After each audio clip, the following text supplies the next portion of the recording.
Le Luxembourg au centre d'un scandale sur un vaste système d'évasion fiscale. Selon une enquête de plusieurs médias internationaux, le pays aurait passé des accords fiscaux secrets avec 340 multinationales, dont Apple, Amazon, Ikea, Pepsi ou encore AXA, entre 2002 et 2010. La Commission européenne, présidée par l'ancien Premier ministre luxembourgeois Jean-Claude Juncker, se dit prête à sanctionner s'il y a lieu le Grand-Duché, qui affirme de son côté être en conformité avec les lois internationales.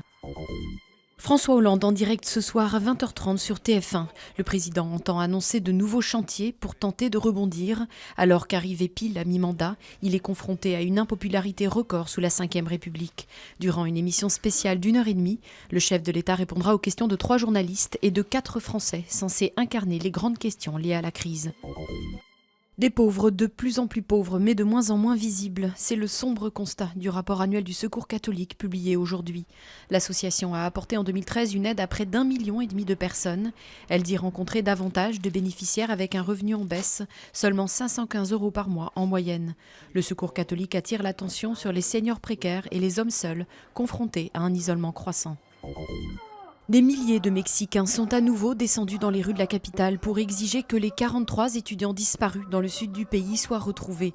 Après un mois de cavale, l'ancien maire de la ville d'Iguala et son épouse, présumés instigateurs de l'enlèvement, ont été arrêtés mardi.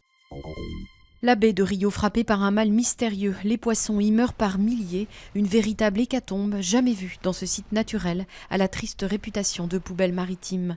Les premières analyses scientifiques officielles écartent pour l'heure la pollution ou le manque d'oxygène, mais les petits pêcheurs indépendants de la baie pointent du doigt les activités pétrochimiques de la compagnie nationale Petrobras.